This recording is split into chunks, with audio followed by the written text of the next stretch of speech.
Reine longue si mais pour nous marcher. Tipa tipa nous continuons, nous pour avancer.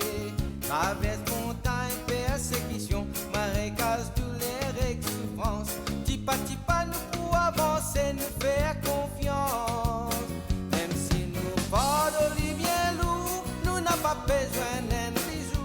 Tipa tipa nous... Mesdames et messieurs, bonsoir et bienvenue à notre Tipa Tipa d'aujourd'hui. Vous avez vu le titre Réduire, réutiliser, recycler, et cela dans le cadre de la journée du recyclage instituée en 1994 par les Nations Unies, qui est devenue journée mondiale en 2018. Aujourd'hui, pour parler du recyclage, pour parler de la protection de notre environnement, nous recevons sur notre plateau 3 représentants de l'organisation, de l'ONG Mission Verte, en la personne de Bruno Pougnette, le vice-président, Véronique Ménager, qui est formatrice, éducatrice, et Daryl Wong. Vous allez nous parler d'un projet qui concerne le plastique. Bonsoir et bienvenue. Peut-être d'abord faire connaissance avec Mission Verte. Vous avez un très beau t-shirt pour démontrer un petit peu. Bruno Pougnette, dites-nous, comment est née Mission Verte? Mission Verte est née en 2007, début 2007, par un petit groupe de personnes qui avaient vu le problème de déchets à Maurice. Et ils ont démarré avec des moyens de fortune et pour commencer la conscientisation.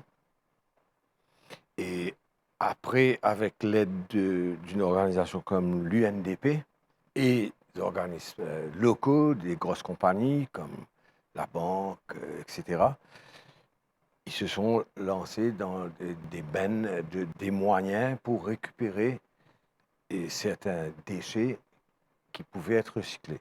Mais ça, c'est vraiment le début.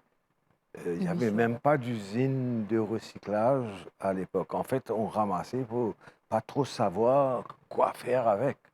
Aujourd'hui, on a 4 camions. Le premier camion a été acheté en 2011. Aujourd'hui, on en a 4. Mission Verte a 200, 240, je ne sais plus le chiffre exact, mais quelque chose de comme ça, de membres. Et ça augmente petit pas, petit pas, petit pas.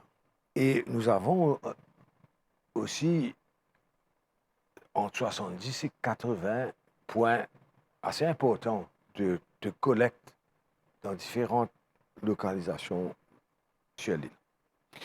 Donc, l'emphase a été, depuis toujours, depuis l'inception, l'éducation et de montrer la voie vers le tri sélectif pour pouvoir recycler. Les deux sont complémentaires parce que le geste de trier les déchets, de faire un effort, de le faire, accouplé avec l'éducation, que ce soit dans les écoles ou dans les bureaux, ça va de mèche. C'est une façon logique de le faire. Donc, aujourd'hui,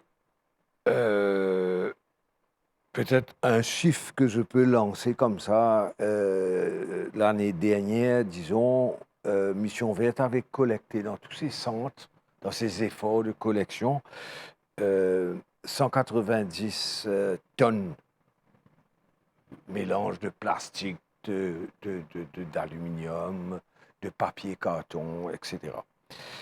Qui représente, si on regarde les statistiques de 2022, 2023, il n'y a pas grande différence. Ça représente, pour Mission Verte, sa petite part de contribution, c'est 0,04%. C'est un petit chiffre. 0,04%, quand je prends les statistiques que nous avons à travers les organismes gouvernementaux, qui sont pas la façon de procéder, c'est pas très scientifique, mais on va tourner dans ces eaux-là et ça peut paraître petit, mais l'impact est grand. Aujourd'hui, pour aller plus loin, on est en train de bâtir un centre de mission verte à Montrocher où on aura un centre éducationnel, pédagogique, un atelier de recyclage pour les métaux, pour le papier carton, pour le plastique, bien sûr, pour le verre. J'oublie toujours le verre, mais c'est très important. Et ce centre va pouvoir, j'espère, emmener beaucoup de stakeholders ensemble, ce qui ne se fait pas assez. Là, je dis, les gens du gouvernement, du département de l'environnement, les autres, le privé, les autres ONG, les éducateurs, je parle en général, les écoles privées comme les écoles du gouvernement, il n'y a pas de forum. Chacun travaille de son côté. Chacun travaille de son côté. Il n'y a pas eu cette cohésion, ce mouvement cohésif, si on peut dire. C'est bon. Donc, ce centre devrait colmater tout ça, essayer de faire vrai. Et après, bien sûr, tout le monde dans l'éducation sait très bien que quand les scientifiques, quand on apprend les sciences, on est obligé d'avoir un laboratoire. C'est le toucher qui est beaucoup, 10 000 fois plus productif que la lecture ou le visuel. Ça, il n'y a pas à discuter. Donc, le fait que les enfants viennent faire le petit porte-clés en plastique recyclé, il fait un geste pour mettre dans la machine, c'est fantastique. Il ne va jamais oublier cette expérience. Mais un adulte pareil, en fait, on se concentre beaucoup sur les enfants parce que c'est une grande joie, en fait, de travailler avec les enfants parce qu'on voit les réactions tout de suite. Les adultes, c'est beaucoup plus compliqué et en fait, c'est les adultes qui jettent le papier sur la route ou dans le canal. C'est pas l'enfant. Non. OK? Donc, ce centre va être vraiment... Moi, j'ai grand espoir. On a démarré là, on a eu un terrain avec Terra, un de nos gros partenaires, et on commence à collecter des containers seconde main. Tout va être fait en recyclé, et c'est un très, très beau projet. Ouais. Alors, nous allons voir une de vos vidéos, et ensuite, je reviens vers vous, Véronique, pour connaître tous les moyens utilisés pour éduquer et conscientiser.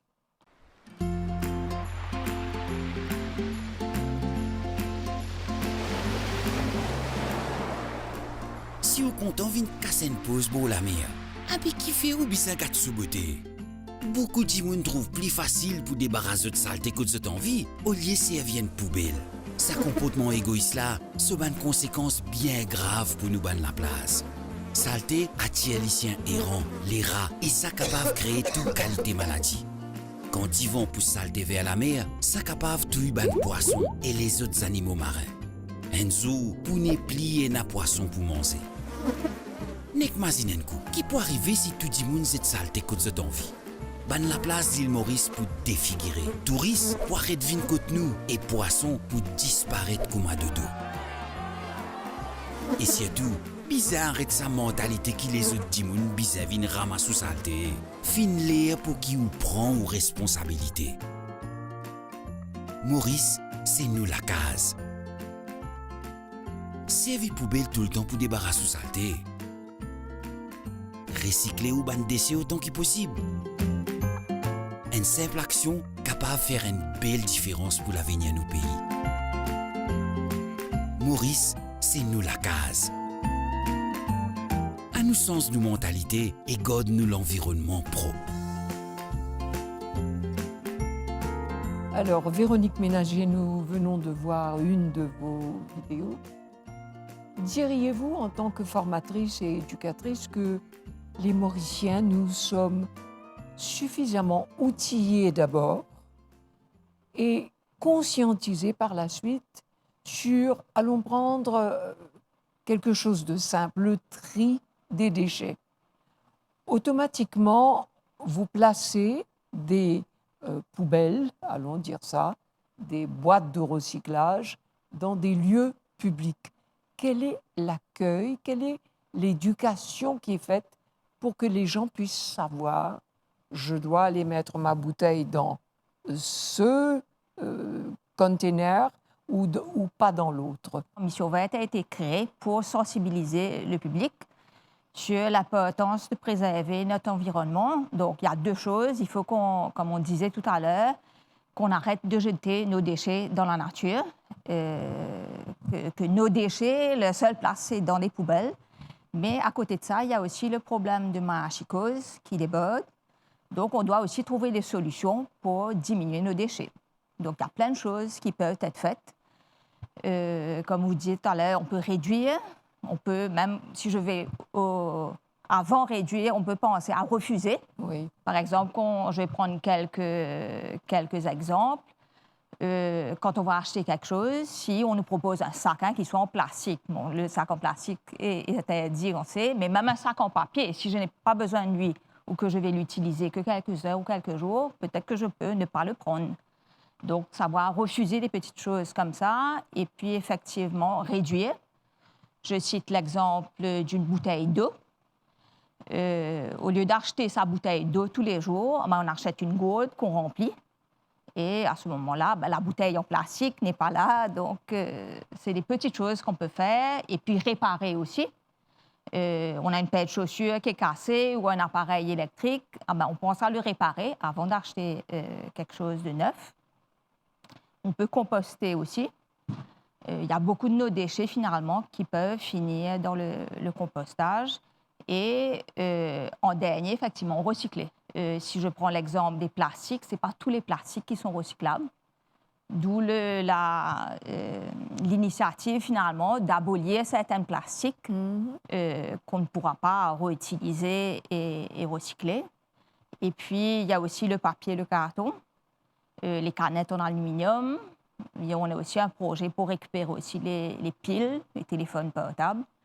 Donc voilà, c'est pour dire que chacun, finalement, peu importe d'où il vient, ce qu'il fait, son âge, il peut faire des petits gestes pour diminuer cette quantité de déchets qu'il y a qui finissent dans les poubelles, finalement, et à marachicose. Quels sont les moyens que vous utilisez pour justement éduquer, conscientiser la population? Donc, on vient de voir la petite vidéo. Donc, on a pas mal de vidéos qu'on a sur notre chaîne YouTube, que j'encourage le public à aller les voir. Et puis, on voit beaucoup dans les écoles, dans les associations, dans les entreprises. C'est là que ça commence finalement depuis jeune. Et je dis toujours aux enfants, c'est toujours les parents qui nous montrent des choses. Qu'est-ce qu'il faut faire, qu'est-ce qu'il faut pas faire, les éducateurs. Par contre, là, ce sont les enfants qui vont aller montrer aux parents les bons gestes finalement. Mais je viens vers Daryl Wong. Alors, vous êtes responsable d'un projet concernant le plastique. Est-ce que vous pourriez nous en parler? Alors oui. Alors le projet en fait s'appelle Freedom Plastic. C'est un projet qui est né en 2021, qui est de sensibiliser et d'éduquer au niveau de la pollution plastique. Donc on a un conteneur de 40 pieds dans lequel on a quelques petites machines très artisanales, mais suffisantes pour démontrer un petit peu comment le recyclage se fait. Et à travers ces visites, à travers la démonstration, on en profite justement pour parler un peu de la pollution plastique, des enjeux, des solutions. Et bien sûr, on en profite pour leur montrer pourquoi il faut recycler, pourquoi il faut autant que possible diminuer nos déchets et les solutions vraiment quand il n'y en a pas. Donc, c'est vraiment très ludique. C'est tout un petit espace qui est suffisant pour vraiment comprendre tout le processus du recyclage, même si c'est fait à petite échelle comme nous. Est-ce que vous travaillez avec les ateliers de recyclage? Est-ce que vous avez des contacts? On travaille beaucoup avec les recycleurs parce qu'il faut savoir que les déchets qu'on collecte, c'est redistribué au recycleur. Pour être recyclé, on sait vraiment d'où ça part. Et bien sûr, avec tous les autres organismes, les autres ONG, etc., avec qui on travaille bien souvent, bien dans la main, pour sensibiliser, faire des projets ensemble, pour justement avancer dans cette direction. Vous avez 3, comment vous les appelez, les containers, hein, pour plastique, pour les... Qui fait le tri de ces déchets? Comment est-ce que c'est envoyé? Vous avez dit vous aviez vos camions. Comment c'est fait sur le plan pratique? Je pourrais peut-être dire oui. Donc, on a, comme Bruno a dit tout à l'heure, plusieurs conteneurs de tri à travers l'île. Et le conteneur, donc, lui, il est séparé. Un côté, le carton et le papier, un côté, le plastique et les canettes. Et des fois, il y a une petite boîte pour les piles et les portables.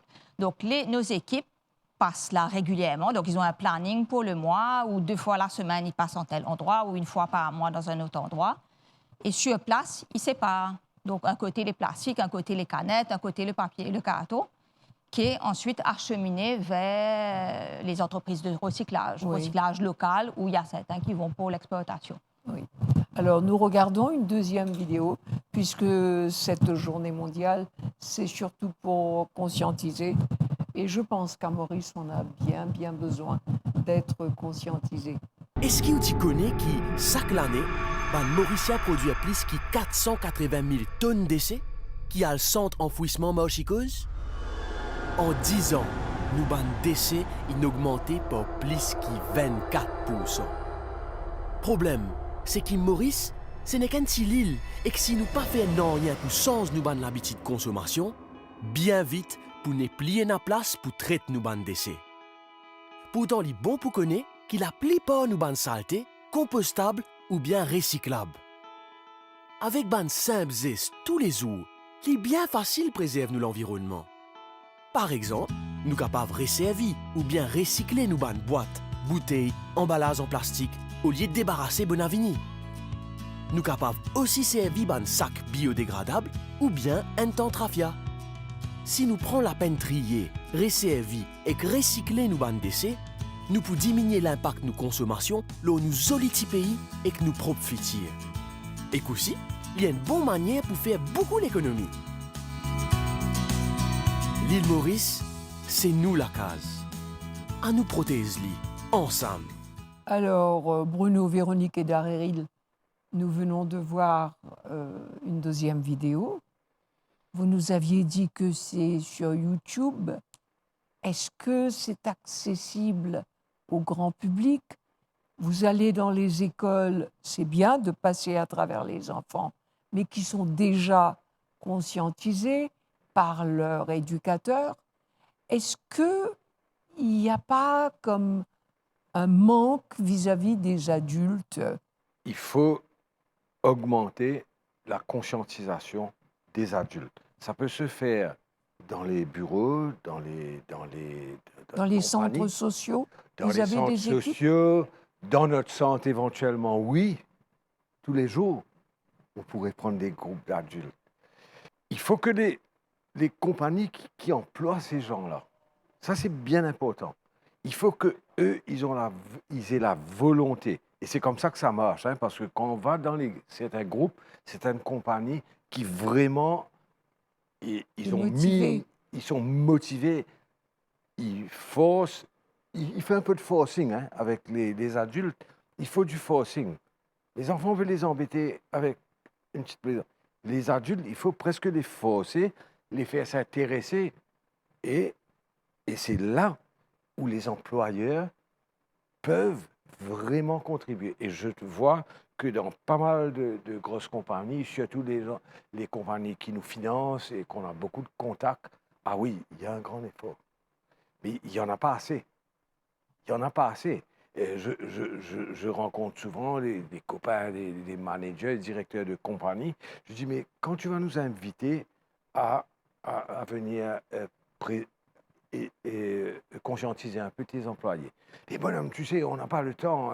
Tu sais, on doit produire ici, on a plein d'autres problèmes. Voilà. Donc, cette attitude-là peut changer parce qu'il y a toujours du temps pour bien faire. Donc, ça, c'est une grosse difficulté. C'est une grosse difficulté. changer la mentalité des gens. Je ne sais pas si on est vraiment motivé aujourd'hui. Je vois encore des gens qui jettent à travers la fenêtre de la voiture des tas de choses. Et même les jeunes, ils ne semblent pas être sensibilisés.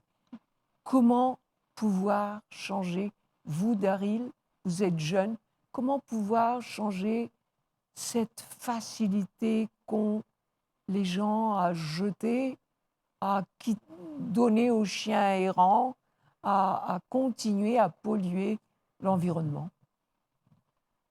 Alors moi, je pense qu'il n'y a pas mille façons. Il faut vraiment partir rencontrer ces gens. Vraiment, les attendre à venir vers nous pour faire le bon choix, c'est très dur.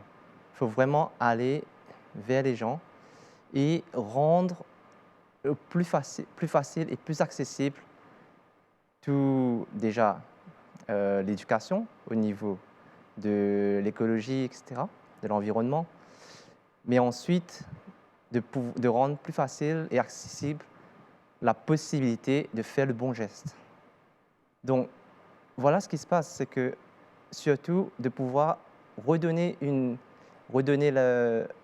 aux gens la possibilité de dire, ben voilà, vous avez une dignité, vous êtes humain, on est tous dans le galère, il faut qu'on réalise ce qui se passe. Et on voit quand même que ce n'est pas évident. Bien sûr, comme je disais, tout le monde est en train de se focaliser sur leurs problèmes individuels et c'est normal, il y a toujours des problèmes.